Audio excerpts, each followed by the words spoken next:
Kitchen cabinet ഈ main കിച്ചണിൽ L ഷേപ്പിൽ കൊടുത്താൽ മതി.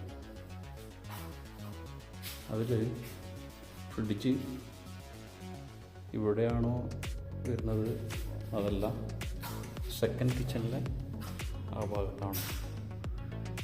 എൻ്റെ ഒരു അഭിപ്രായത്തിന്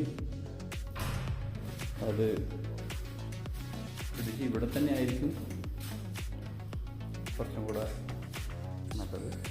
അതല്ല ഈ കിച്ചൺ അത്യാവശ്യം മാത്രം യൂസ് ചെയ്തിട്ട് ഇവിടെയാണ് കൂടുതൽ നിങ്ങൾ യൂസ് ചെയ്യുന്നതെന്നുണ്ടെങ്കിൽ അവിടെ വെച്ചാൽ ഓക്കെ.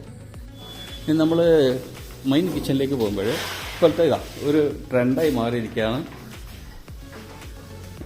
ഈ ഗ്ലാസ് ഡോറ്. ഈ ഗ്ലാസ് ഡോറ് വരുന്നത് ഈ ഒരു പൊസിഷനിലേക്കാണ് ഗ്ലാസ് ഡോർ വരുന്നത്. ഇപ്പോൾ ഗ്ലാസ് വർക്ക് ഒരു ട്രെൻഡായി മാറിയിട്ടുണ്ട് മോഡൽ കിച്ചണിൽ. ഇവിടെ 2 ലിഫ്റ്റ് ഡോറ് വരുന്നുണ്ട്. അത് നമ്മൾ കുറച്ച് വലുതായിട്ട് തന്നെ കൊടുത്തിട്ടുള്ളത് സൈസ് കേട്ടോ.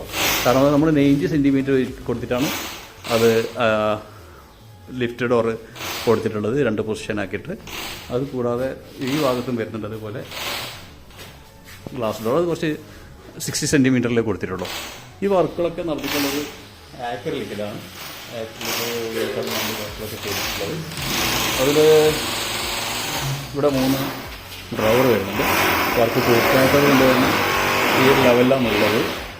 അതിൻ്റെ സെൻറ്ററിൽ ഒരു ഡ്രോവർ വരും, അതുപോലെ തന്നെ മുകളിലും ഡ്രോവർ വരുന്നുണ്ട്.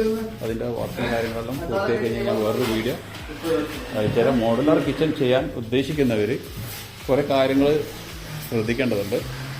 അതായത് ഞാൻ നേരത്തെ ഒരു വീഡിയോയിൽ പറഞ്ഞതുപോലെ പരമാവധി ടോപ്പ് കോൺക്രീറ്റ് ചെയ്യാതിരിക്കുക. രണ്ടാമത് ഈ കാണുന്ന ഈ സൈഡ് ഭാഗമുണ്ടല്ലോ ടൈല് പിന്നീട് ചെയ്യുന്നതായിരിക്കും വൃത്തി.